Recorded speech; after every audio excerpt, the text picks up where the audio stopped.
Shalom, selamat hari Minggu untuk kita semua. Puji nama Tuhan, kita boleh menyelesaikan satu minggu yang telah berlalu.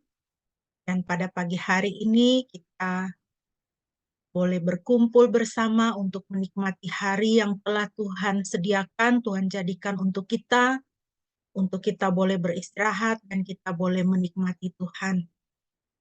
Hari yang dikhususkan Tuhan bagi kita untuk kita boleh bersekutu dengan Tuhan dan menikmati hadiratnya melalui puji-pujian, doa, dan perenungan firman. Mari kita menaikkan pujian bagi Tuhan, kita mau menyembah Tuhan dengan pujian dari Kidung Jemaat nomor 4, Hai Mari Sembah.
Dipersilakan Bapak Pendeta untuk boleh mentabiskan ibadah kita pada pagi hari ini.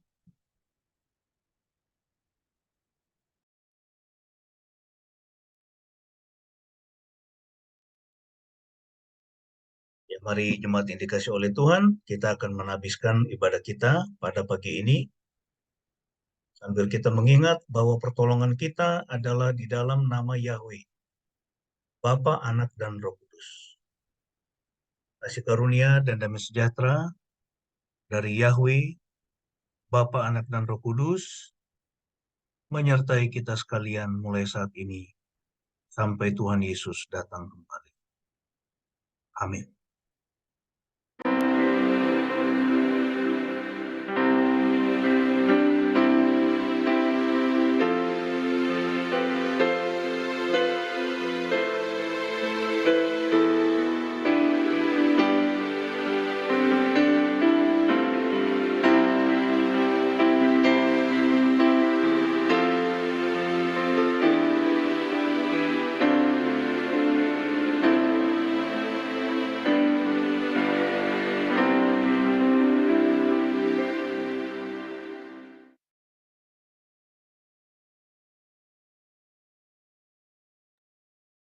Firman Tuhan yang menjadi nats pembimbing bagi kita pada pagi hari ini terambil dari Nahum pasal 1 ayat yang ke-7.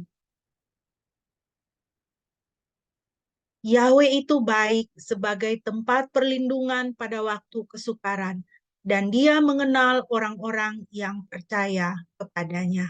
Puji nama Tuhan. Biarlah kita senantiasa mengingat akan kebenaran firman Tuhan ini, bahwa Tuhan itu baik dan Dia mengenal setiap orang yang berlindung kepadanya, mencari perlindungan di dalam nama-Nya yang kudus. Kita mengucap syukur Tuhan mengasihi kita dengan begitu sangat, begitu dahsyat, begitu dalam, dan kehidupan kita dipelihara di dalam tangan Tuhan. Mari kita bersama-sama membaca satu bagian dari Ratapan pasal 3 ayat 21 sampai dengan ayat 26. Ratapan pasal 3 ayat 21 sampai dengan ayat 26. Lamentation ya. Ayat 21 sampai dengan ayat 26. Aku memerhatikan hal ini dalam hatiku, oleh karena itulah aku berharap. Sebab kebaikan Yahweh tidak pernah berhenti, dan rahmat-Nya tidak pernah berakhir. Selalu baru setiap pagi, besar setiamu. Jiwaku berkata, Yahweh adalah bagianku. Oleh karena itu aku akan berharap kepadanya. Yahweh itu baik bagi mereka yang menantikan Dia, bagi jiwa yang mencari Dia. Adalah baik bagi seorang yang berharap dan menanti dengan tenang keselamatan dari Yahweh. Puji nama Tuhan. Kekasih-kekasih Tuhan, kiranya firman Tuhan ini tetap terpatri dalam hati dan pikiran kita, bahwa kebaikan Tuhan itu tidak pernah berhenti, selalu baru setiap pagi. Besar kasih setia Tuhan. Banyak hal di dalam kehidupan kita, di dalam dunia ini, yang bisa membuat kita cemas, membuat kita khawatir. Tapi marilah kita rajin, kita senang untuk memperkatakan firman Tuhan ini. Tuhan itu baik. Maka sukacita kita, damai sejahtera kita tidak akan dirampas dengan mudah oleh si jahat. Kita mengucap syukur untuk firman Tuhan yang menjadi pedoman dan pegangan di dalam hidup kita. Kita akan merenungkan firman Tuhan, dan untuk mempersiapkan diri, mari kita menaikkan pujian Ajaiblah Firman Hidup. Dan setelah itu doa dan perenungan firman Tuhan disampaikan oleh hamba-Nya.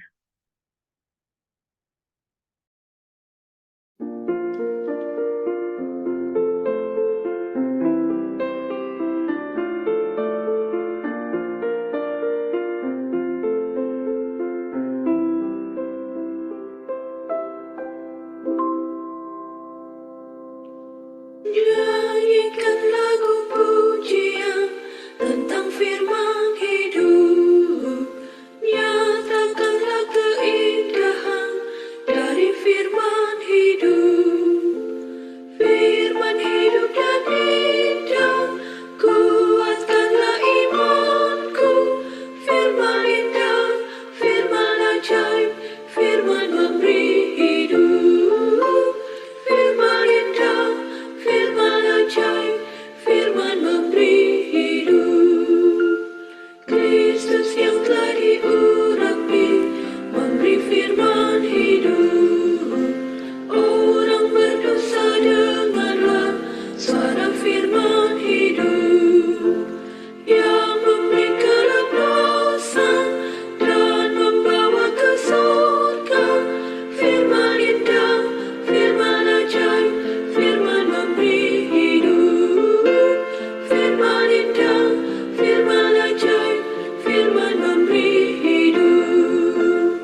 Jemaat yang dikasih oleh Tuhan, mari kita berdoa sebelum kita membaca dan merenungkan firman.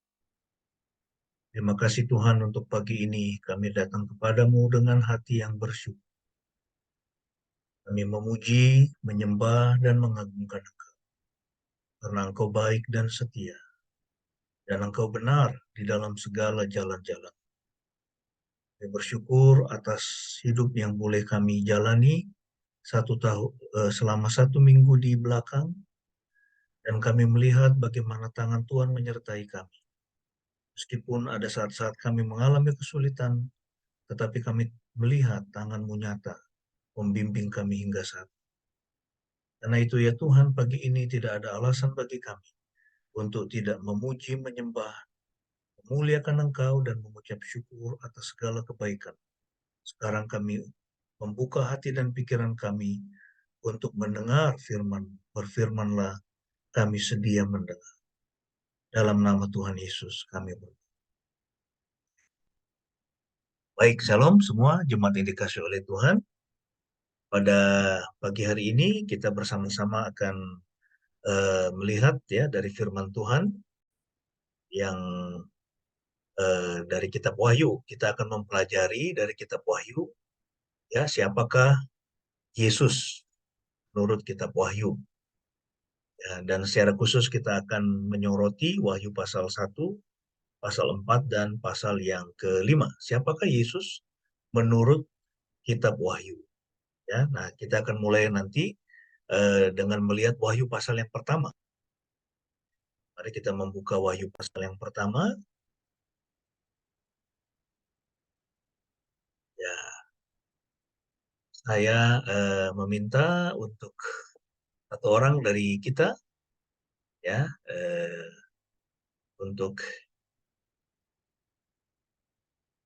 Eli, ya, Mbak Eli. Eli ya, tolong baca ayat 1 sampai dengan ayat yang ke-8. Ya, 1 ayat 8, lalu kemudian nanti Cik Sian bisa membaca ayat 9 sampai dengan ayat yang ke-20. Silakan Eli.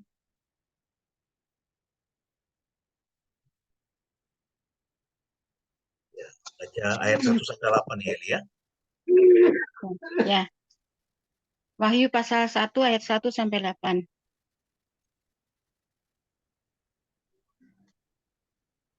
Wahyu Yesus Kristus yang diberikan Elohim kepadanya untuk memperlihatkan kepada hamba-hambanya apa yang harus segera terjadi dengan mengutus malaikatnya. Dia memberitahukan segala tanda kepada hambanya Yohanes, yang telah memberi kesaksian tentang firman Elohim dan tentang Yesus Kristus, serta tentang segala hal yang telah dia lihat.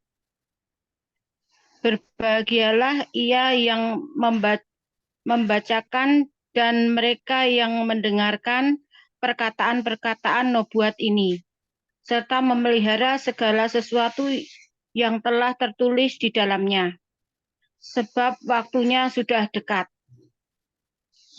Dari Yohanes kepada ketujuh jemaat di Asia, anugerah dan damai sejahtera bagimu, dari Dia yang ada dan yang telah ada dan yang akan datang, dan dari ketujuh roh yang ada di hadapan tahtanya, serta dari Yesus Kristus, saksi yang setia, yang pertama bangkit dari kematian, penguasa raja-raja di bumi, bagi Dia yang telah mengasihi dan membasuh kita dari segala dosa dengan darah-Nya, serta menjadikan kita raja-raja dan imam-imam bagi Elohim dan Bapa-Nya. Bagi Dia kemuliaan dan kekuasaan untuk selama-lamanya. Amin. Lihatlah, Dia datang dengan awan-awan, dan setiap mata akan melihat Dia, juga mereka yang telah menikam Dia. Dan semua suku di bumi akan meratap karena Dia. Amin. Yesus berfirman, Aku adalah Alfa dan Omega, yang awal dan yang akhir, yang ada dan yang telah ada dan yang akan datang, penguasa semesta. Amin. Sekarang minta Cik Sian untuk membaca dari ayat 9 sampai dengan ayat yang ke-20.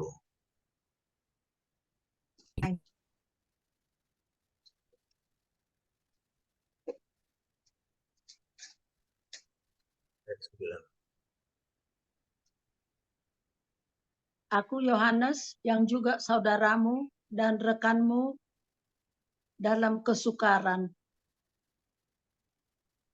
dalam kerajaan dan dalam ketabahan Yesus Kristus. Aku berada di pulau yang bernama Patmos oleh karena firman Elohim dan kesaksian Yesus Kristus. Pada hari Tuhan, aku berada di dalam roh dan aku mendengar di belakangku suatu suara nyaring seperti bunyi sangkakala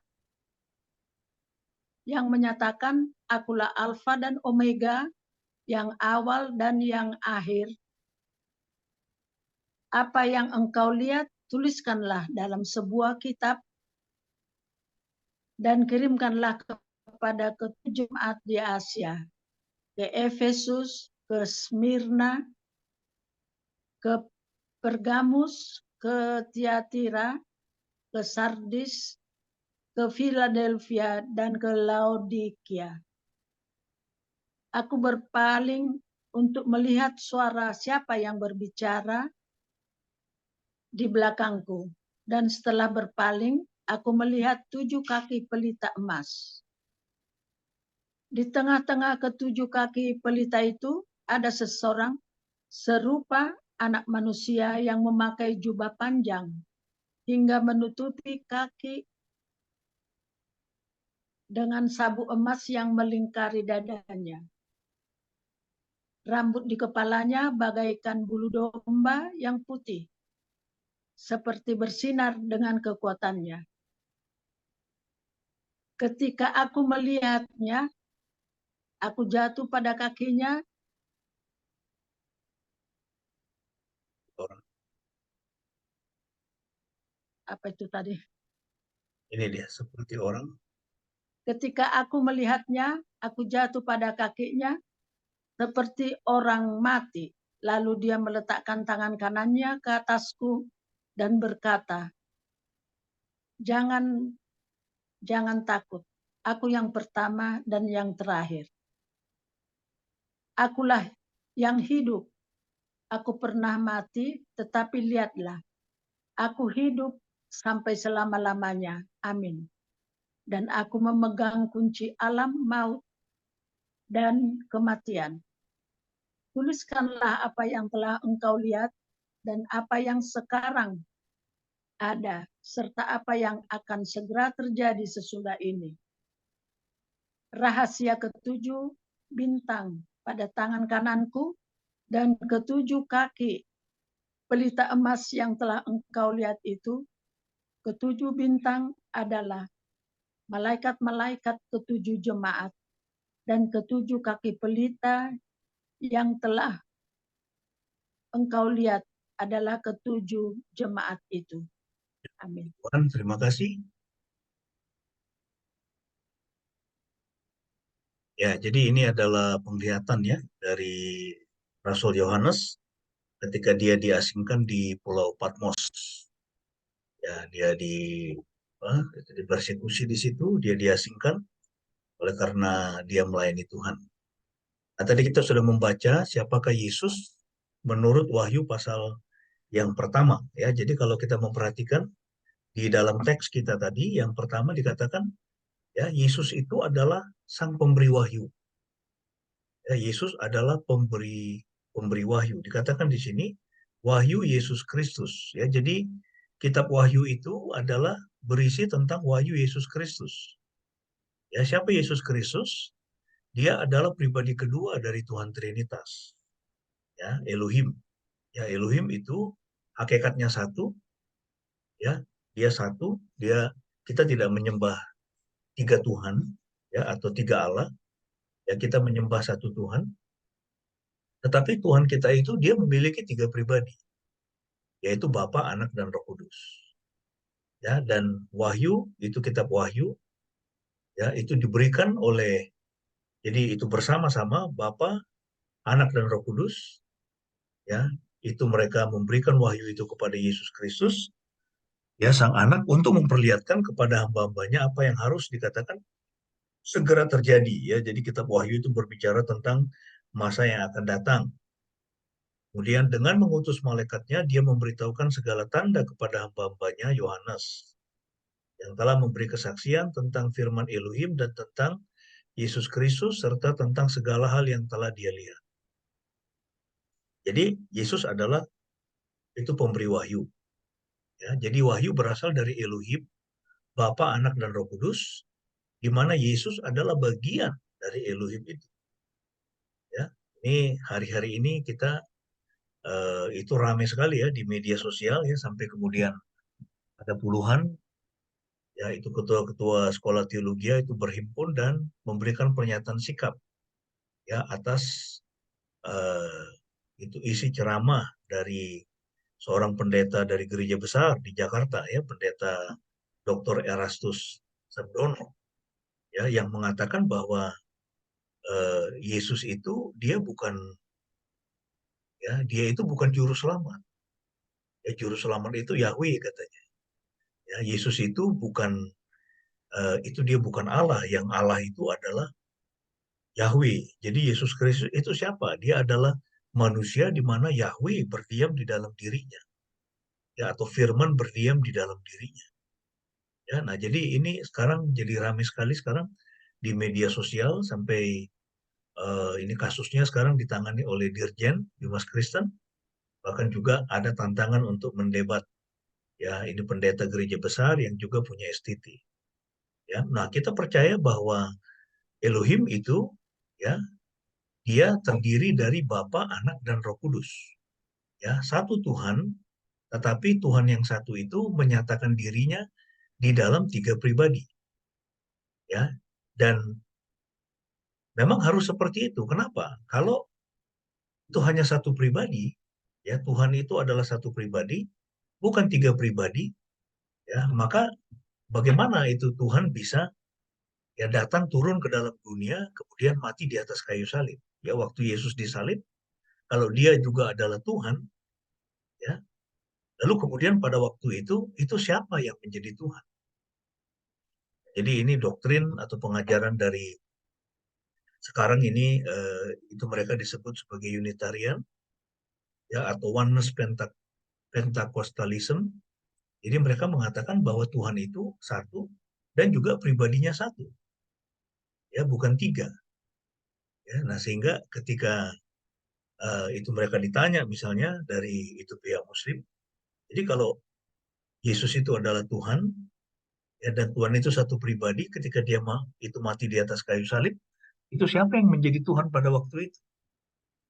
Ya, nah orang-orang seperti pendeta Erastus Sabdono dan juga para pengkhotbah lainnya yang mengajarkan Unitarianisme, ya, atau apa itu oneness, ya, jadi itu Tuhan itu satu pribadi, mereka tidak akan bisa menjawab, ya. Nah, jadi wahyu berasal dari Elohim, ya, Bapa, Anak, dan Roh Kudus, di mana Yesus adalah bagian dari Elohim, ya. Wahyu Yesus Kristus tadi dikatakan wahyu Yesus Kristus yang diberikan Elohim kepadanya. Kemudian wahyu berisi tentang hal-hal yang akan segera terjadi, ya, jadi kitab Wahyu itu berbicara tentang itu periode sampai dengan nanti kesudahan zaman, ya, ketika bumi ini itu akan, dan dengan alam semesta ini itu akan dibakar dalam api, lalu kemudian Tuhan akan menciptakan langit yang baru dan bumi yang.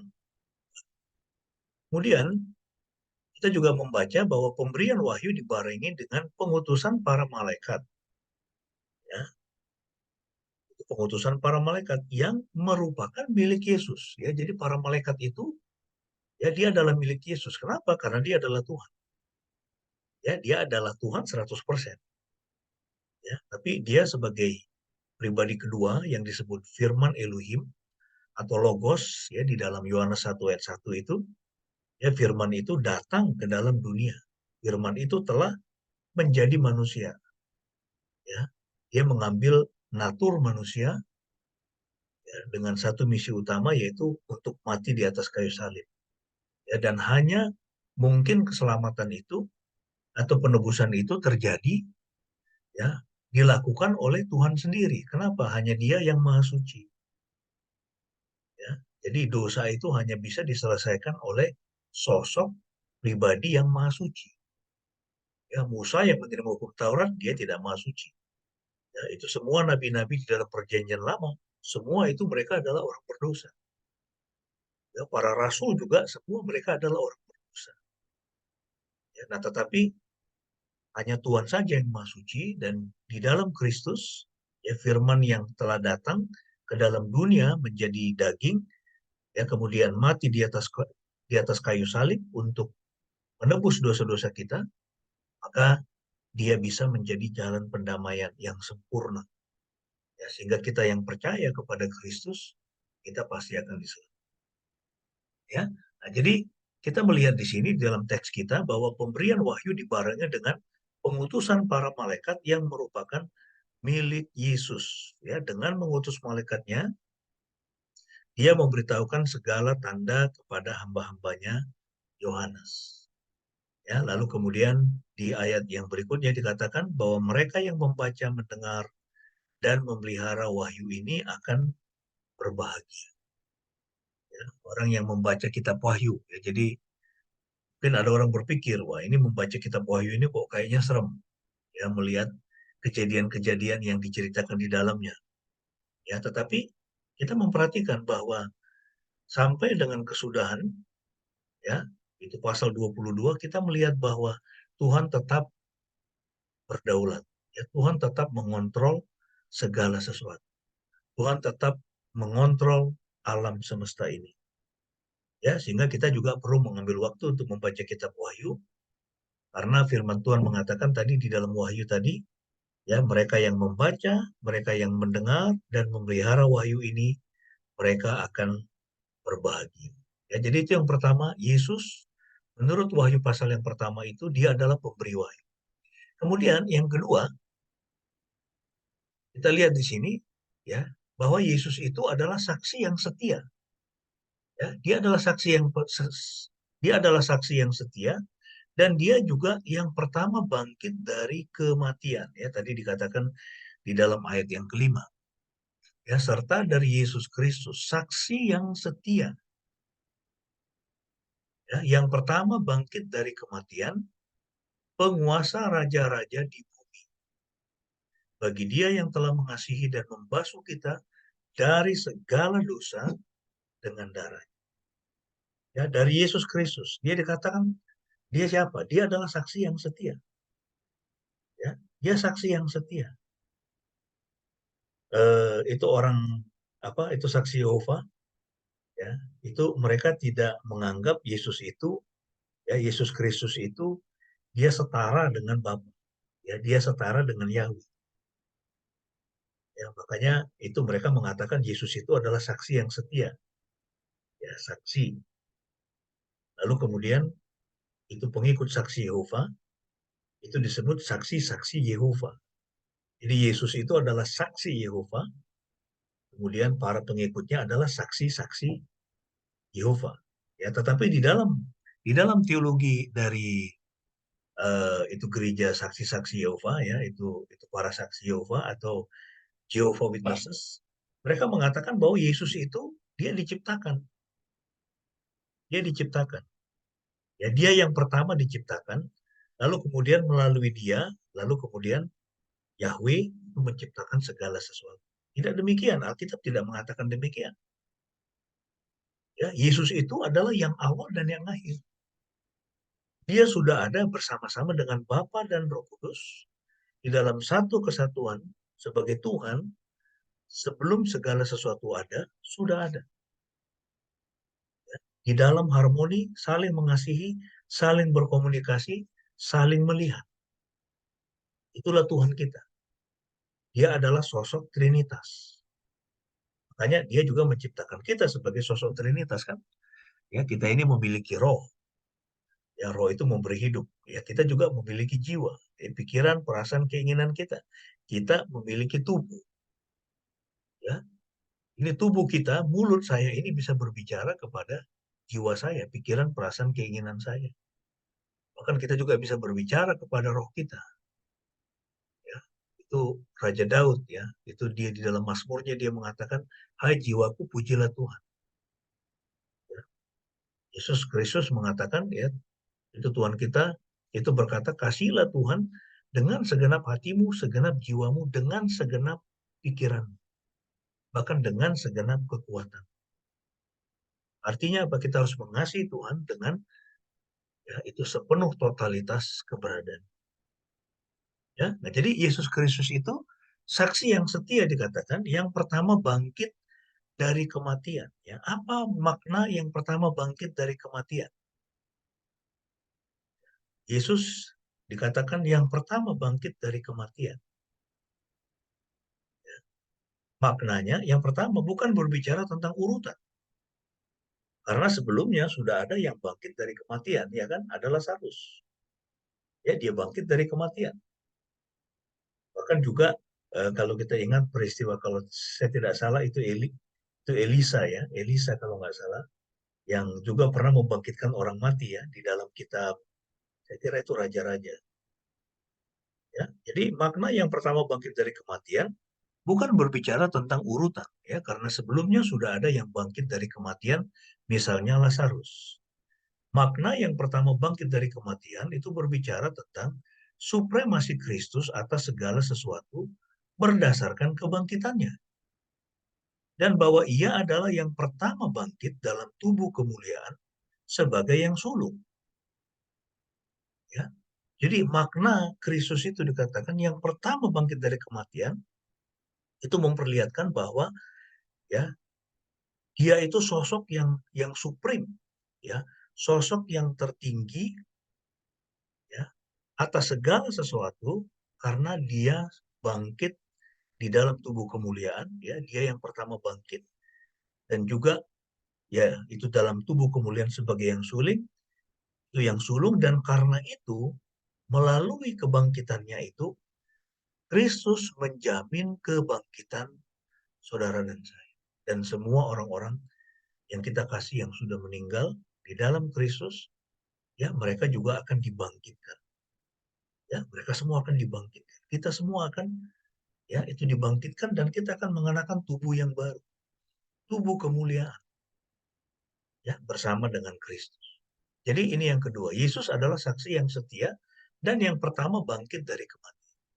Ya, kita bisa membaca itu di 1 Korintus 15 ayat 20. Ya, di sini dikatakan, namun sekarang Kristus telah dibangkitkan dari kematian dan menjadi buah sulung dari mereka yang telah mati.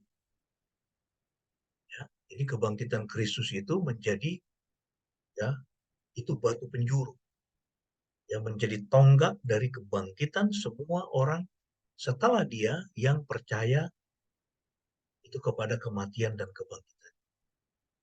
Itulah sebabnya Rasul Paulus ya dia menulis ya itu sama seperti Adam katanya karena dia berdosa lalu kemudian dia mati, Adam dan Hawa mati, maka semua orang setelah dia ya kemudian menjadi berdosa dan mati karena dosa. Tapi Kristus dia menyelesaikan masalah dosa di atas kayu salib. Kemudian dia bangkit dari kematian, ya, itu dikatakan sebagai yang sulung. Ya, jadi di sini ada kita bisa melihat itu supremasi kebangkitannya dan itu menjamin kebangkitan setiap kita. Ya, sehingga bagi orang di dalam Kristus kematian itu bukan kutuk.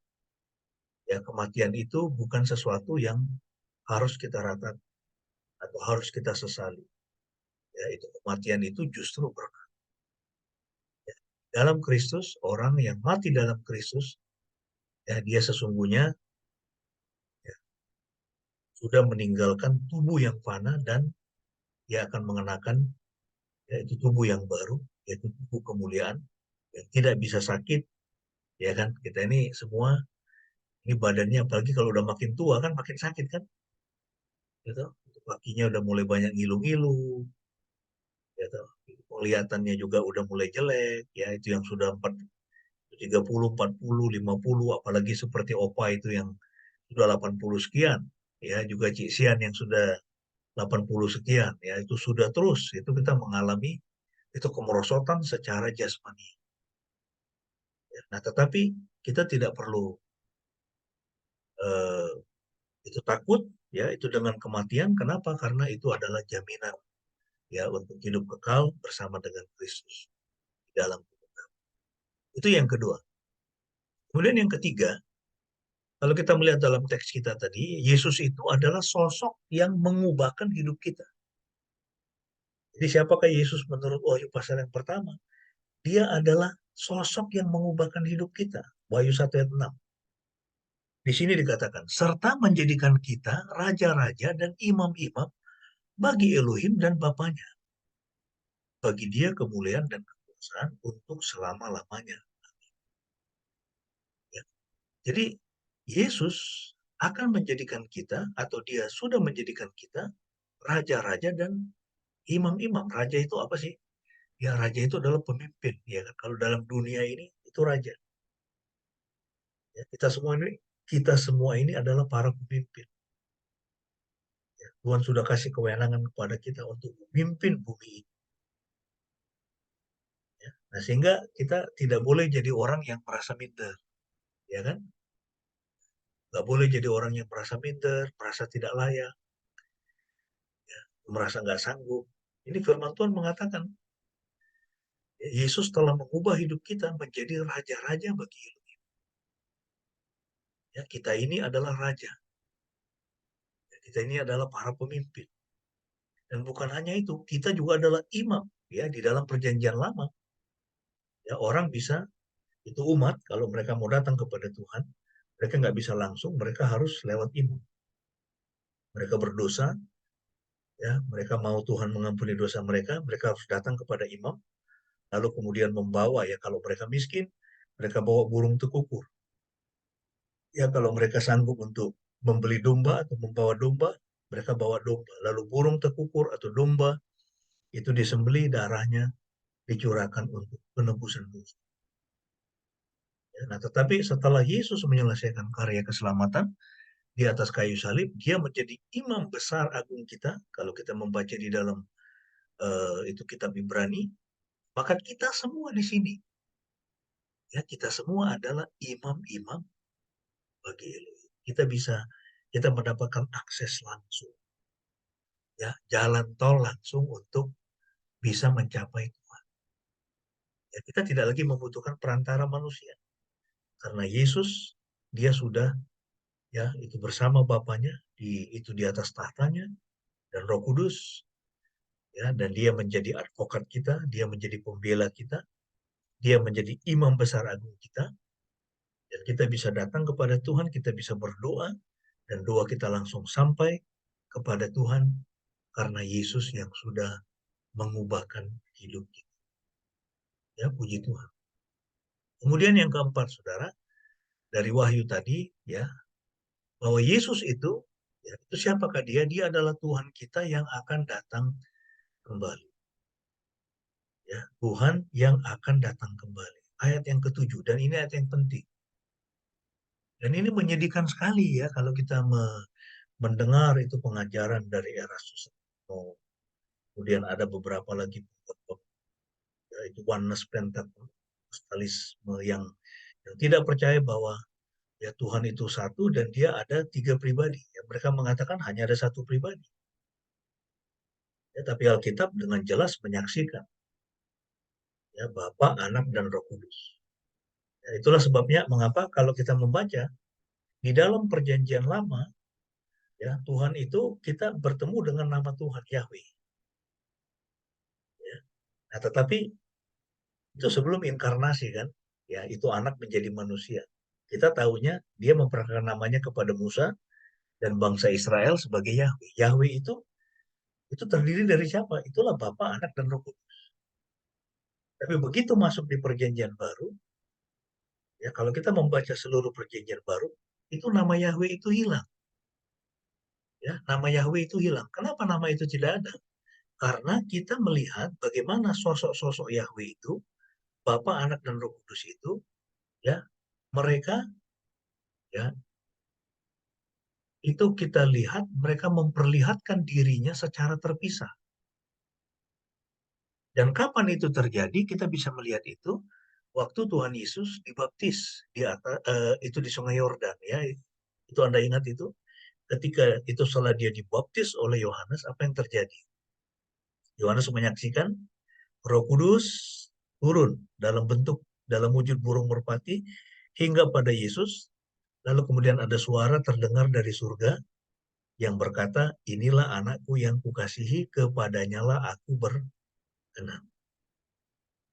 Ya, itulah penampakan Yahweh, tetapi dalam 3 pribadi, yaitu pribadi-pribadinya. Ya, makanya kita percaya satu Tuhan. Ya, kita ini adalah penganut monoteisme. Ya, kita hanya menyembah satu Tuhan. Tapi Tuhan yang satu itu, dia menyatakan dirinya dalam 3 pribadi. Bapa, Anak, Roh Kudus. 3 ini satu, tapi juga bisa dibedakan. Bapa bukan anak, anak bukan Roh Kudus. Ya, itu ketiganya bisa dibedakan. Ya, dan kita bisa melihat di dalam Perjanjian Baru, ya, dalam Perjanjian Baru bagaimana ya ketiganya memanifestasikan dirinya. Ya, sehingga kemudian di dalam seluruh kitab Perjanjian Baru, ya, mulai dari Matius sampai Wahyu, itu nama Yahweh itu kemudian menjadi hilang. Ya, Bapa tidak bisa mengatakan aku ini Yahweh. Yesus tidak bisa mengatakan aku ini Yahweh.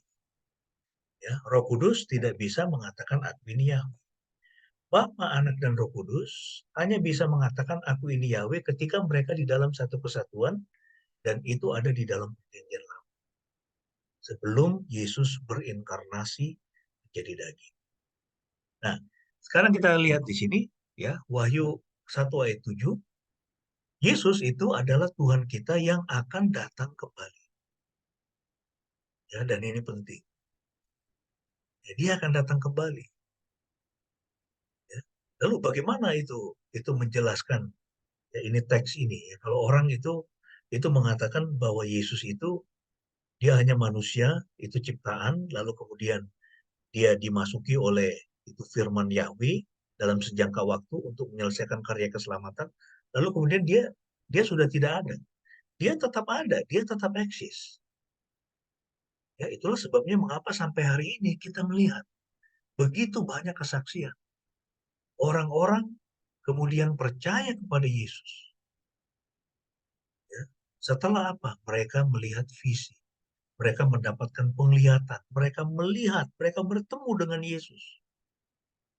Mereka melihat Yesus menampakkan diri kepadanya. Ya, kemudian mengubahkan hidup. Lihatlah dia datang dengan awan-awan, dan setiap mata akan melihat dia, juga mereka yang telah menikam dia, dan semua suku di bumi akan meratap karena dia. Amin. Ya, jadi Yesus adalah Tuhan kita dan dia akan datang kembali. Dia akan datang di awan-awan dan akan mengangkat kita bersama dengan dia di awan-awan. Ya, bertemu dengan dia di awan-awan lalu kemudian masuk ke dalam. Yang kelima, Yesus adalah Alfa dan Omega. Ya, dia adalah penguasa semesta. Saya senang sekali membaca ayat ini, dan biasanya dalam diskusi-diskusi saya dengan orang-orang yang belum percaya, ya, itu belum percaya, orang-orang non-Kristen, ya, ketika mereka mempertanyakan atau mereka menolak, ya, ketuhanan Yesus, saya biasanya mengutip Wahyu 1 ayat 8. Ya, Wahyu 1 ayat 8. Ya, di mana Tuhan Yesus dia mengatakan apa? Yesus berfirman, aku adalah Alfa dan Omega. Yang awal dan yang akhir, dalam pengertian tidak berawal, tidak berakhir. Dia adalah sosok yang kekal. Ya, bersama dengan Bapa, bersama dengan Roh Kudus, ya, Tuhan kita adalah sosok yang kekal. Dia tidak diciptakan. Dia ada dari kekekalan sampai kekekalan. Ya. Yang awal dan yang akhir, yang ada dan yang telah ada dan yang akan datang. Yang ada itu past tense, yang telah ada, yang ada itu present, yang telah ada itu past tense, yang akan datang itu present. Ya, makanya namanya Yahweh. Di dalam perjanjian lama, ya, itu kata Yahweh atau nama Yahweh itu berasal dari kata, itu akar kata bahasa Ibrani, eh, itu Hayah, ya. Hayah artinya yang ada. Ya, yang ada itu memperlihatkan apa? Memperlihatkan bahwa dia kekal sampai selama-lamanya. Apa yang dia katakan adalah kebenaran. Dia tidak pernah berbohong. Kalau dia bilang A, dia lakukan A. Ya, dia tidak pernah bilang A, dia lakukan B. Ya, itulah Tuhan kita. Ya, dan Yesus mengatakan, aku yang ada, yang telah ada, dan yang akan datang, aku adalah penguasa semesta. Ya, jadi kita bisa pakai ayat ini. Ya, kalau ada orang-orang atau tetangga kita mempertanyakan ketuhanan Yesus, Anda bisa perlihatkan Wahyu 1 ayat 8. Ya, Yesus itu Alfa dan Omega, yang awal dan yang akhir. Dia adalah penguasa semesta. Ya, puji Tuhan. Itulah Tuhan kita. Nah, sekarang kita akan melihat Wahyu pasal yang keempat. Ada hal yang menarik di sini. Ya, setelah ini nanti saya akan tutup dengan kita membaca Wahyu pasal yang kelima, singkat saja. Ya, tapi nanti kalau Anda ada pertanyaan, boleh Anda itu tanyakan di grup. Ya, nah di dalam Wahyu pasal yang keempat, Yohanes melihat Tuhan duduk di tahtanya. Ya. Nah, ini pertanyaan untuk kita renungkan. Ketika kita membaca Wahyu pasal yang keempat, pertanyaannya, di manakah Yesus berada di pasal ini? Coba ya, saya perlihatkan untuk kita. Wahyu pasal yang keempat. Ya, saya akan baca untuk kita ya, supaya lebih cepat. Oke. Ya. Nah, ayat yang pertama, Wahyu pasal keempat. Sesudah aku menyaksikan semua itu, ya pasal 2, pasal 3, itu berbicara tentang itu pesan ya yang disampaikan kepada 7 jemaat di Asia Kecil. Sesudah aku menyaksikan semua itu, ya ini adalah Yohanes, lihatlah sebuah pintu terbuka di surga dan suara yang pertama yang pernah kudengar berbicara kepadaku bagaikan sangkakala itu, mengatakan, naiklah ke sini dan aku akan menunjukkan kepadamu apa yang harus terjadi setelah ini. Tiba-tiba aku berada di dalam roh, dan tampaklah sebuah tahta di surga, serta dia duduk di atas tahta itu. Dia yang duduk itu tampak seperti batu yaspis dan sardis. Dan ada pelangi di sekeliling tahta itu yang tampak seperti zamrud. Di sekeliling tahta itu ada 24 tahta, dan di atas tahta-tahta itu aku melihat 24 tua-tua sedang duduk dengan mengenakan jubah putih. Dan mereka memakai mahkota emas di atas kepala mereka. Dari tahta itu keluar kilat, guntur, dan suara-suara. 7 lampu api yang dinyalakan di hadapan tahta itu adalah ketujuh roh Elohim. Di hadapan tahta itu ada laut kaca yang serupa kristal. Di tengah-tengah dan di sekeliling tahta itu ada 4 makhluk hidup yang penuh dengan mata di depan dan di belakangnya. Makhluk hidup yang pertama serupa singa. Makhluk hidup yang kedua serupa lembu. Makhluk hidup yang ketiga memiliki muka seperti manusia. Dan makhluk hidup yang keempat serupa Raja Wali yang sedang terbang. Keempat makhluk hidup itu masing-masing memiliki 6 sayap. Mereka juga dipenuhi dengan mata di depan dan di belakangnya. Siang dan malam tanpa hentinya mereka mengatakan, Kudus, kudus, kuduslah Tuhan Elohim penguasa semesta. Yang telah ada, yang ada, dan yang akan datang. Ketika makhluk-makhluk hidup itu memberikan kemuliaan, hormat dan ucapan syukur kepada Dia yang duduk di atas tahta itu, yaitu Dia yang hidup sampai selama-lamanya, ke-24 tua-tua itu tersungkur di hadapan Dia yang duduk di tahta itu.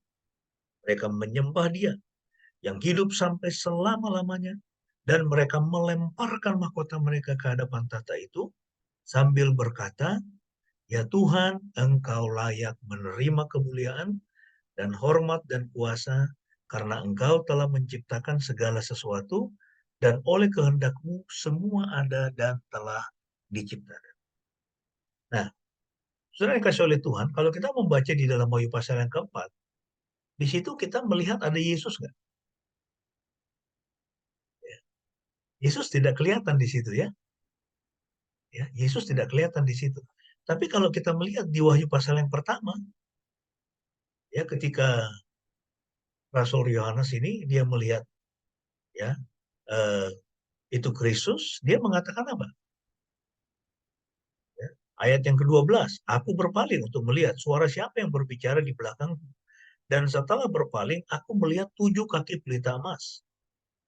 Di tengah-tengah ketujuh kaki pelita emas itu, ada seseorang serupa anak manusia yang memakai jubah panjang hingga menutupi kaki dengan sabuk emas yang melingkari dadanya. Siapa ini anak manusia ini? Itu Yesus ya. Dia melihat Yesus seperti yang dia kenal di bumi, tetapi di dalam ya itu penampakan yang menakjubkan. Ya. Dikatakan jubah panjang menutupi kaki, sabuk emas melingkari dada, rambut di kepalanya bagaikan bulu domba yang putih, seperti salju, matanya seperti nyala api, kakinya serupa tembaga yang berkilap, seperti dibakar dalam tungku, dan suaranya seperti deru air. Tangan kanannya memegang 7 bintang. Dari mulutnya keluar sebilah pedang tajam bermata dua, dan wajahnya seperti matahari yang bersinar dengan kekuatan. Ketika aku melihatnya, aku jatuh pada kakinya seperti orang mati. Ini Yohanes. Dia ketika melihat Yesus surga, ya, atau dalam penampakan itu, Yesus dalam kemuliaannya, dia nggak tahan. Katakan, dia tersungkur, jatuh pada kakinya seperti orang mati. Lalu dia meletakkan tangan kanannya ke atasku dan berkata, jangan takut, akulah yang pertama dan yang terakhir. Akulah yang hidup, aku pernah mati, tetapi lihatlah aku hidup sampai selama-lamanya. Amin. Dan aku memegang kunci alam maut dan kematian. Ya, jadi di Wahyu pasal yang pertama, Yohanes dia melihat Yesus seperti sosok yang dia kenal di bumi. Makanya dia menyebut anak manusia, tetapi sekarang dalam wujud kemuliaan. Ya, dalam wujud kemuliaan.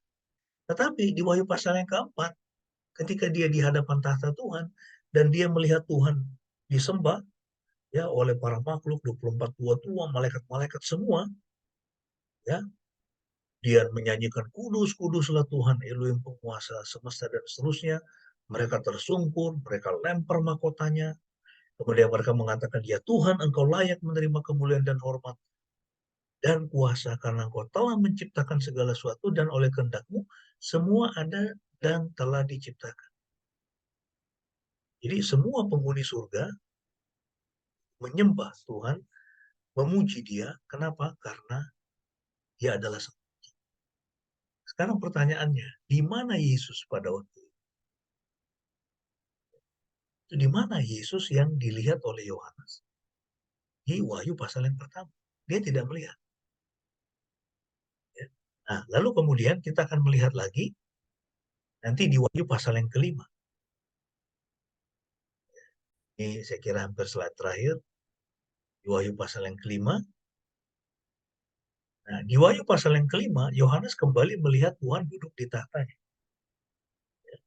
Nah, nanti kita akan membaca dan kita akan melihat bahwa di hadapan tahta Tuhan, di hadapan tahta Elohim, nanti Yohanes dia akan ditampilkan itu kepada Yohanes, Yesus akan ditampilkan dalam wujud anak domba seperti yang telah disembelih.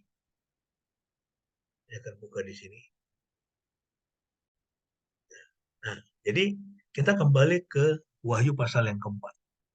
Jadi pertanyaannya, di mana Yesus ya, ketika Tuhan duduk di tahtanya, ya, itu kenapa Yesus tidak memperlihatkan dirinya atau menampilkan dirinya dalam wujud seperti yang dilihat oleh Yohanes di Wahyu pasal yang pertama. Ini menurut Anda Yesus ada di mana pada waktu itu?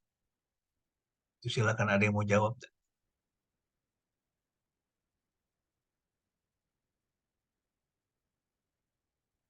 Bebas saja. Menurut Anda di mana?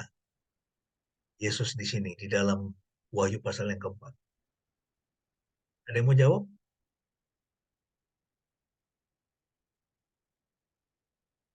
Itu ketika Tuhan disembah di tahtanya, Yohanes melihat ya, itu kan penampakan yang luar biasa tuh. Menurut Anda dia ada di mana? Mungkin Corazon mau jawab?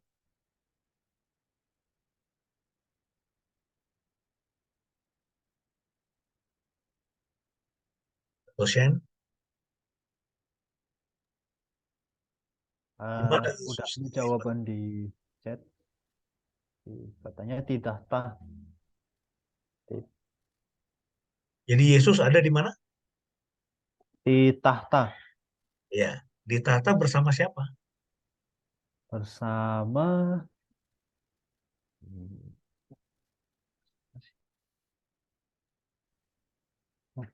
sama Bapa dan Roh Kudus.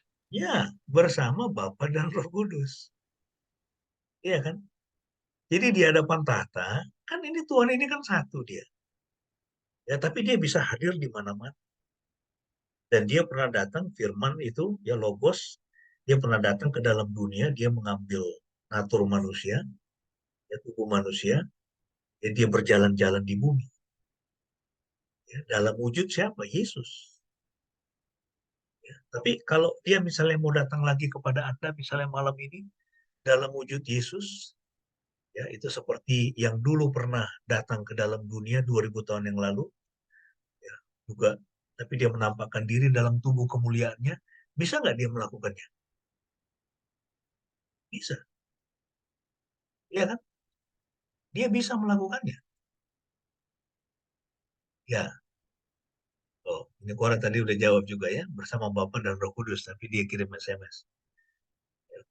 Nah, jadi ketika di hadapan tahta Tuhan, ya Bapa, Anak, dan Roh Kudus duduk di atas tahtanya, mereka adalah satu kesatuan.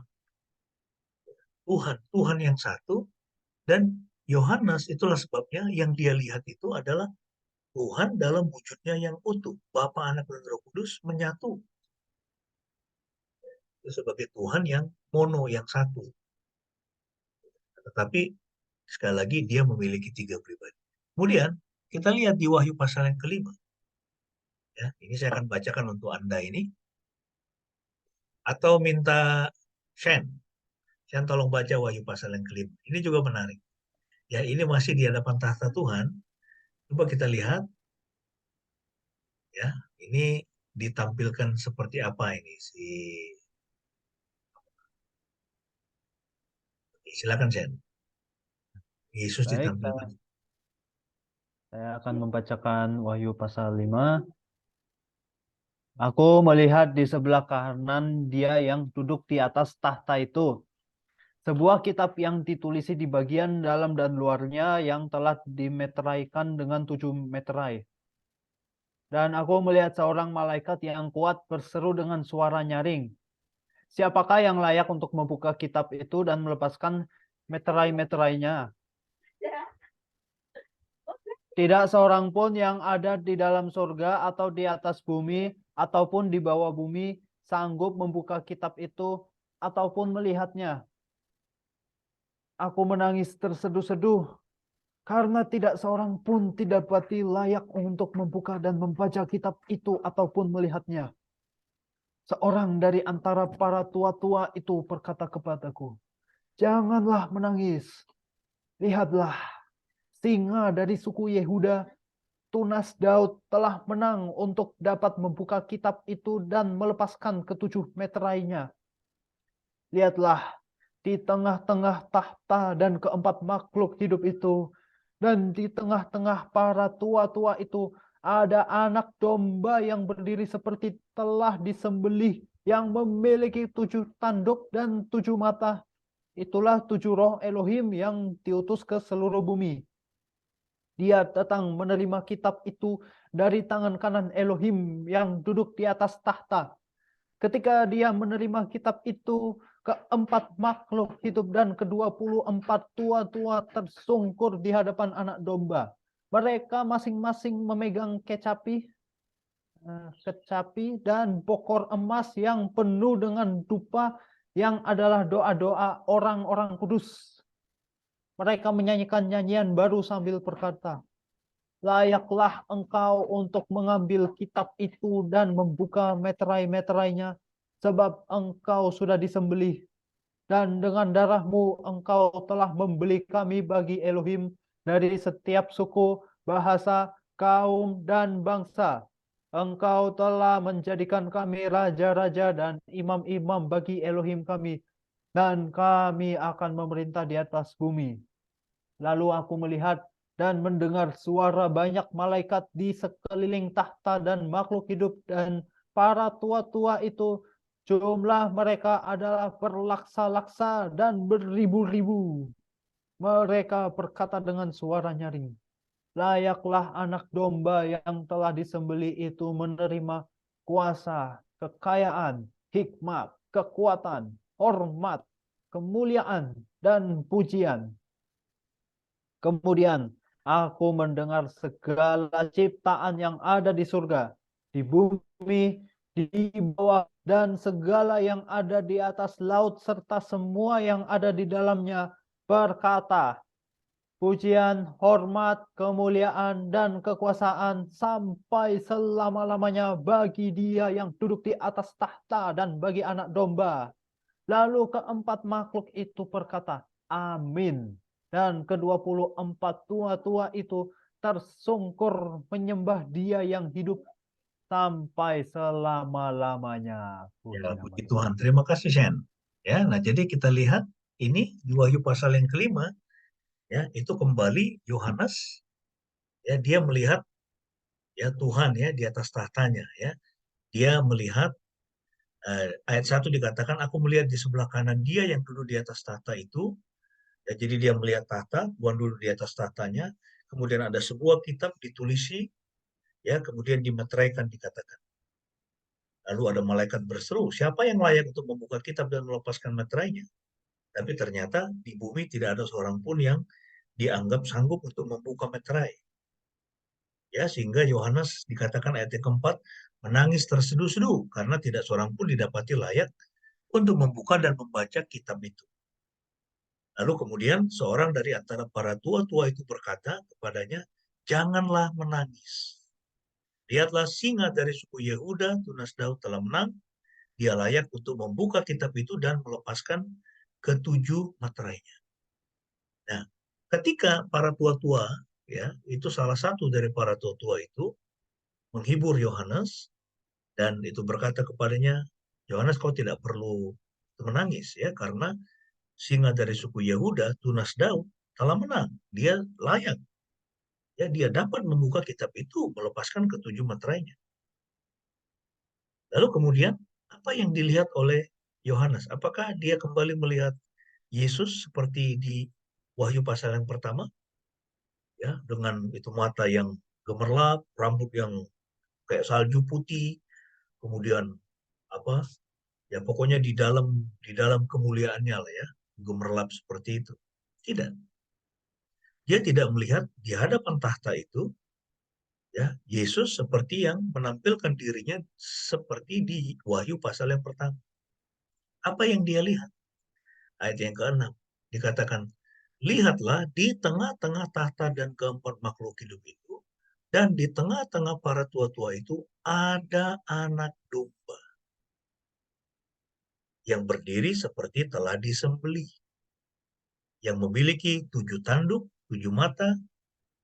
Itulah 7 roh Elohim yang diutus. Dia datang menerima kitab itu dari tangan kanan Elohim yang duduk di atas tahta. Yang dilihat oleh Yohanes itu apa? Itu penampilan Yesus ditampilkan seperti anak domba. Anak domba yang telah disembelih. Apakah Yesus itu anak domba? Itu seperti itu hewan yang kita kenal dalam dunia ini, tidak. Ya, tetapi ini yang mau dijelaskan ini apa di dalam bagian ini? Yang mau dijelaskan dalam bagian ini, bagaimana surga memuji Tuhan, menyembah Dia atas apa? Atas karya keselamatan yang Dia sudah lakukan. Ya, ketika Bapa mengutus Sang Firman, Yesus Kristus, yang adalah anak domba Elohim, ya, hiasannya atau gambarannya sebagai anak domba untuk mati di atas kayu salib, ya, menebus dosa-dosa kita. Ya, sehingga kemudian di dalam ayat 8 dikatakan ketika dia, yaitu anak domba itu ya, menerima kitab itu, keempat makhluk hidup dan ke-24 tua-tua tersungkur di hadapan anak domba. Mereka masing-masing memegang kecapi bokor emas penuh dengan dupa, ya, yang adalah doa-doa orang-orang kudus. Mereka menyanyikan nyanyian baru dan berkata, layaklah engkau mengambil kitab itu, membuka meterainya, sebab engkau telah disembelih, dengan darahmu engkau telah membeli kami bagi Elohim dari setiap suku, bahasa, kaum, dan bahasa. Kembali diulang, engkau telah menjadikan kami raja-raja dan imam-imam bagi Elohim kami, dan kami akan memerintah di atas bumi. Lalu aku melihat dan mendengar suara banyak malaikat di sekeliling tahta, dan makhluk hidup dan para tua-tua, jumlah mereka berlaksa-laksa, beribu-ribu. Mereka berkata dengan suara nyaring, layaklah anak domba yang telah disembelih, menerima, ya, kuasa, kekayaan, hikmat, kekuatan, hormat, kemuliaan, dan pujian. Ya, kemudian dikatakan segala ciptaan yang ada di surga, di bumi, di bawah bumi, termasuk di laut, ya, termasuk di dalam bumi, ya, dan segala yang ada di atas laut serta semua yang ada di dalamnya berkata, pujian, hormat, kemuliaan, dan kekuasaan sampai selama-lamanya bagi Dia yang duduk di atas tahta dan bagi anak. Nah, jadi apa kesimpulannya untuk kita? Di hadapan, kembali di hadapan tahta Tuhan, ya, Yohanes dia melihat Yesus. Dia melihat Yesus dalam wujud apa? Anak domba. Jadi yang mau ditampilkan di sini, di Wahyu pasal yang ke-5 ini adalah karyanya Tuhan. Karya keselamatannya Tuhan. Mengapa kita harus menyembah Dia? Mengapa kita harus memuliakan Dia? Oleh karena Dia sudah menyelamatkan. Karena Dia sudah menjamin keselamatan kita di dalam. Tapi kembali di hadapan tahta Tuhan. Tuhan Yesus tidak bisa menampilkan dirinya seperti di Wahyu pasal yang ke-6. Dia tetap, dia ada di tahta. Tapi kemudian yang diperlihatkan di situ adalah apa? Anak domba seperti yang telah disembelih. Dan itu berbicara tentang apa? Tentang karya Tuhan Sang Anak menyelamatkan kita, dan ya, pujian semua diberikan itu tentu tidak hanya itu bagi Kristus ya, tetapi bagi Tuhan Trinity. Ya, ini luar biasa Saudara, ya, ini adalah pencerahan yang luar biasa untuk kita bisa melihat bahwa Yesus itu dia sungguh-sungguh. Ya, dia sungguh-sungguh adalah juru selamat, dia adalah pribadi kedua dari Tuhan Trinitas. Ya, dia layak untuk menerima pujian, penyembahan, dan hormat. Nah, sebagai kesimpulan, ada 5 hal. Ya, kembali kita ingat. Siapakah Yesus menurut kitab Wahyu? Dia adalah sang pemberi wahyu. Dengan kata lain apa? Dia adalah Tuhan sendiri. Ya, dia adalah Tuhan sendiri. Ya, dia tidak hanya ada di bumi 2000 tahun yang lalu selama 3,5 tahun sampai kemudian dia disalib lalu kemudian selesai. Enggak begitu. Ya, dia naik ke surga, dia bersama dengan Bapa dan Roh Kudus kembali menyatu sebagai Tuhan Sang Trinitas, ya, dan dia adalah Tuhan yang setia. Yang kedua, Yesus adalah saksi yang setia. Dengan kata lain, dia adalah yang pertama bangkit dari kematian sebagai yang suluh. Yang ketiga, Yesus adalah sosok yang mengubahkan hidup kita.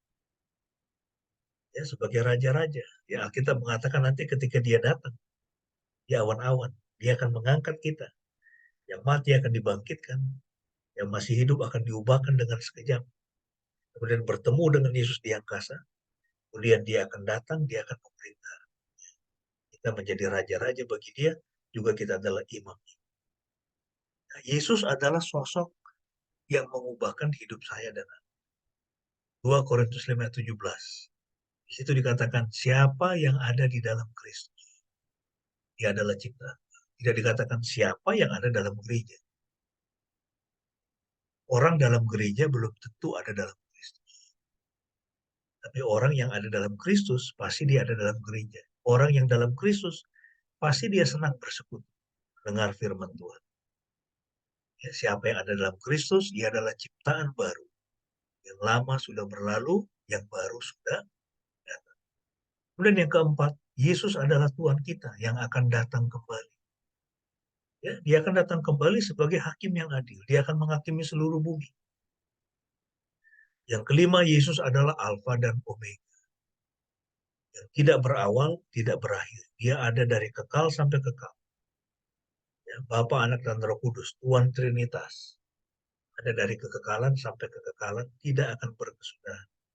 Ya, makanya ini kalau kita ini kan, semua kita dibatasi oleh waktu, betul kan? Ada yang sudah umur 80 lebih, ada yang mau mendekati 90 mungkin si Opa. Ya, ada yang udah 50 plus kayak saya, Deta, ada yang 40 sekian, ya. Lalu kemudian ada yang masih 20. Ya, tapi kita semua dibatasi oleh waktu. Kita dibatasi oleh waktu, ruang, dan materi. Ya. Nah, sementara berbicara tentang kekekalan, tidak lagi dibatasi oleh waktu, ruang, dan materi. Nah, Tuhan kita itu adalah Alfa dan Omega. Alfa dan Omega. Dia adalah sosok yang kekal. Dan kita juga adalah sosok yang kekal.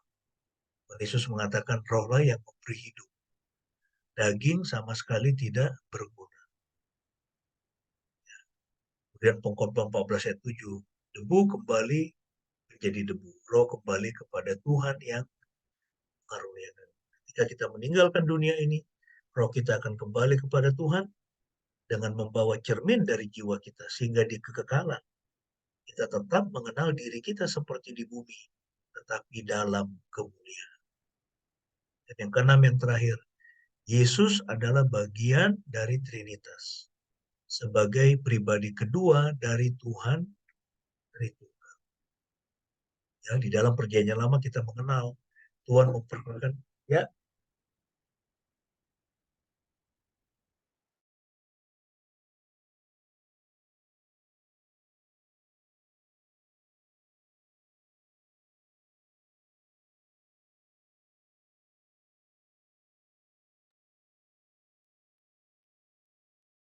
maaf tadi ada yang mau cleaning service. Ya, jadi yang keenam, yang terakhir, Yesus adalah bagian dari Trinitas sebagai pribadi kedua dari Tuhan Tritunggal. Ya, terpujilah nama Tuhan, kiranya firman Tuhan berkati kita semua dan menolong kita tetap mengasihi Tuhan, ya, itu tetap mengasihi Yesus dan tidak terombang-ambing ya dengan pengajaran yang sekarang ini luar biasa. Ya, kalau kalian mengikuti medsos atau di YouTube ya, itu ini mengerikan. Ya, ini penyesatan itu luar biasa. Dan sekarang penyesatan itu masuk di dalam gereja Tuhan sendiri. Ya, bahkan dilakukan oleh para pemimpin-pemimpin gereja besar. Ya, sampai yang bergelar doktor. Ya, nah, jadi kita mesti hati-hati ya, harus kita bisa menyaringnya ya sehingga penyesatan itu tidak menguasai. Kiranya firman Tuhan menjadi berkat. Saya minta kesediaan Ibu Pendeta bisa menutup kita sekalian menaikkan doa syafaat.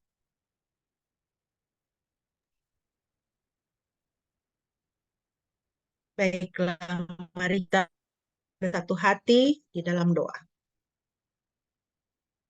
Bapa di surga, terima kasih Tuhan, pada pagi hari ini kami boleh Tuhan bawa untuk mempelajari kebenaran-kebenaran firman Tuhan dan lebih mengenal siapa Engkau Tuhan, sebagaimana yang Engkau telah menyatakan dirimu kepada kami, dan sebagaimana yang tertera di dalam Alkitab firman Tuhan, yang hidup dan yang berkuasa. Terima kasih Tuhan, berkatilah kami jemaat-Mu pada pagi hari ini. Biarlah kami semakin bersetia kepada Tuhan dan semakin bersetia kepada firman Tuhan, karena firman Tuhan ya dan amin.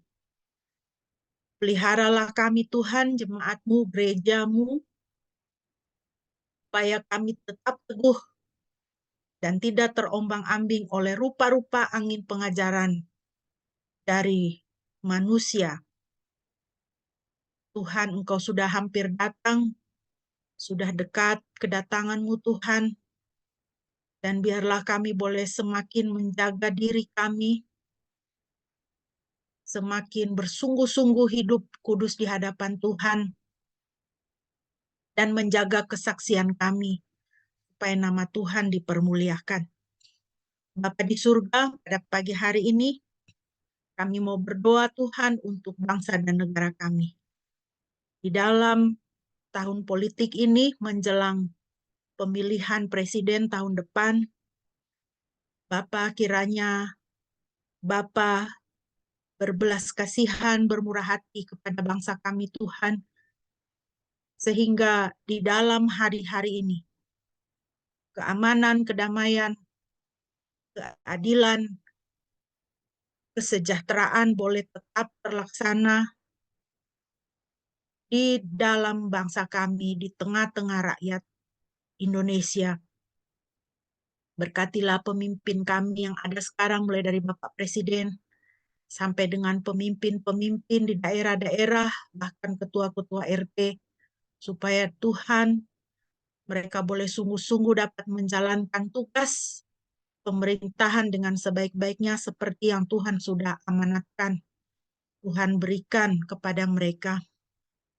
Ampunilah dosa dan kesalahan bangsa kami Tuhan di hadapan-Mu, yang begitu banyak kejahatan dan pelanggaran yang kami lakukan sehingga memilukan hati Tuhan. Ampunilah kami Tuhan, pulihkanlah kami Tuhan. Biarlah kami tetap boleh mendapatkan kemurahan hati Tuhan. Berkati gereja-Mu Tuhan yang ada di Indonesia, berkati sinode kami Tuhan di dalam pelayanan untuk bangsa ini, biarlah tetap menjadi garam dan terang. Gereja-Mu boleh menjadi garam dan terang bagi bangsa ini Tuhan.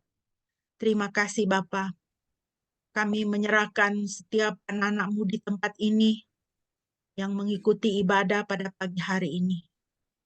Kiranya Tuhan boleh menjumpai kami di manapun kami berada dalam situasi kehidupan kami masing-masing.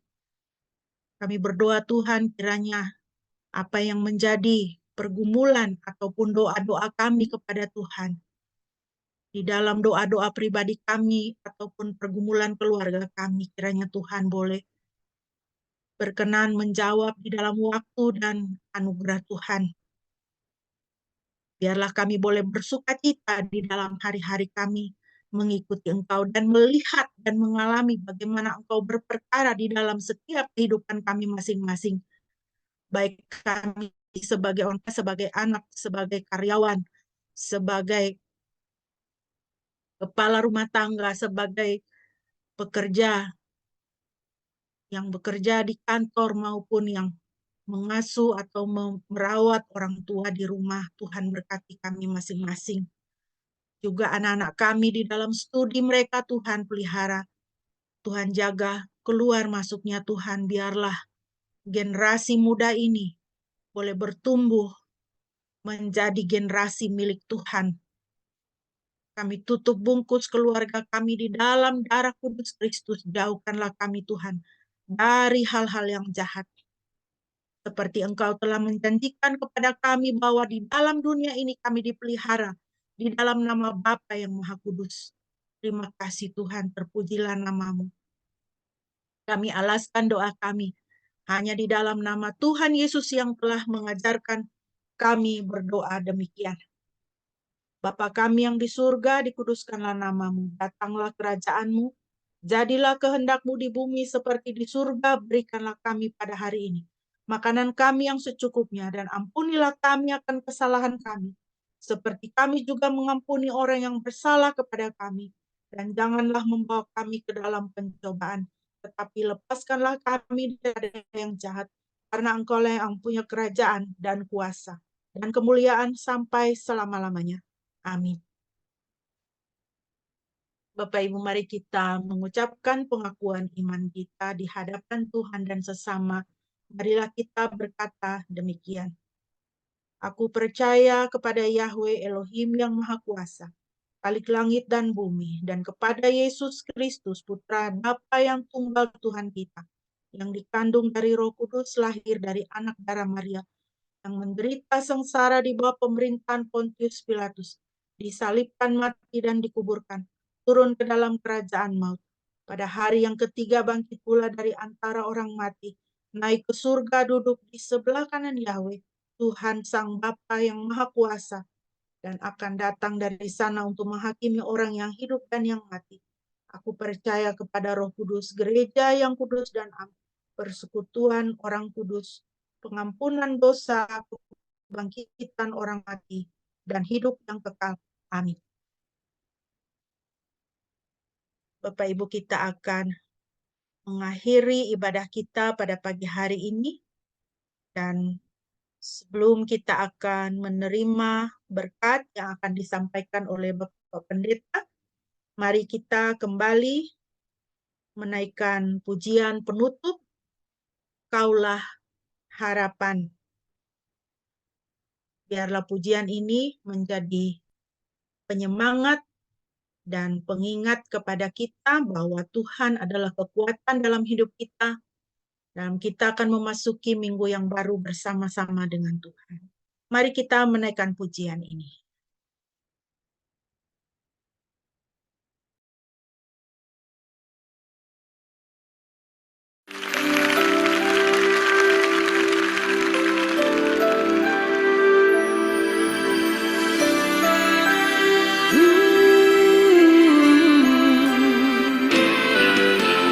Bukan dengan kekuatanku ku dapat jalani hidupku tanpa Tuhan yang di sampingku. Ku tak mampu sendiri. Engkaulah kuatku yang menopangku. Ku pandang wajah-Mu dan berseru, pertolonganku datang dari-Mu. Peganglah tangan, jangan lepaskan. Kaulah harapan dalam hidupku.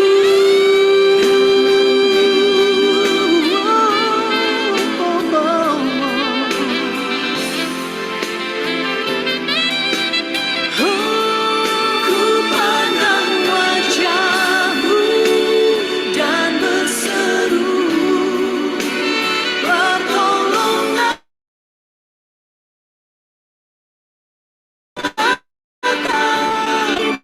Peganglah tanganku, jangan lepaskan.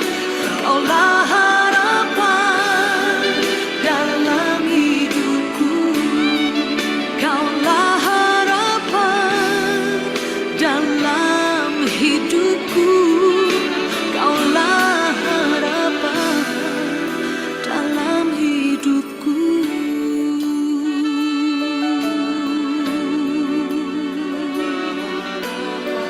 Hanya Engkau harapanku Tuhan. Di dalam-Mu Tuhan, kekuatanku, kesembuhanku, keadaanku berubah, keadaanku dipulihkan oleh kuasa-Mu Tuhan. Harapanku, Engkau kekuatanku Tuhan, untuk selama-lamanya, untuk selama-lamanya. Ya, jemaat yang dikasih oleh Tuhan, mari kita tunduk kepala, kita bersyukur atas ibadah kita, biarlah kita semua mendapatkan kekuatan dari firman Tuhan untuk terus memandang kepada Yesus ya, karena Dia Tuhan, Dia juru selamat, ya, Dia penguasa yang kekal, ya. Jadi mari hati, pikiran, dan perasaan kita terus tertuju kepada Yesus. Ya, Dia penyempurna iman kita. Dia layak kita puji, kita sembah, dan kita kasihi di sepanjang umur kita. Mari kita mengarahkan hati kepada Tuhan dan menerima berkat. Yahweh memberkati engkau dan memelihara engkau. Yahweh membuat wajahnya bersinar atasmu dan memberi engkau anugerah. Yahweh mengarahkan wajahnya kepadamu dan memberi engkau damai sejahtera.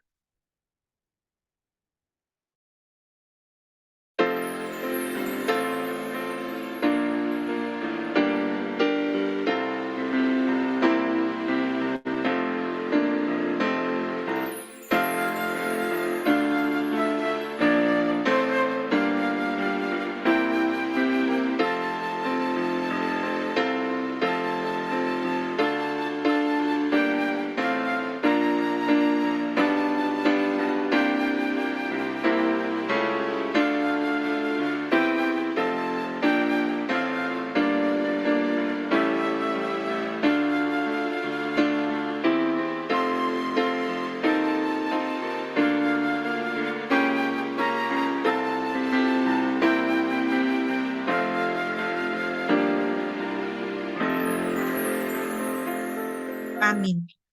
Mari Bapak Ibu kita bersaat teduh.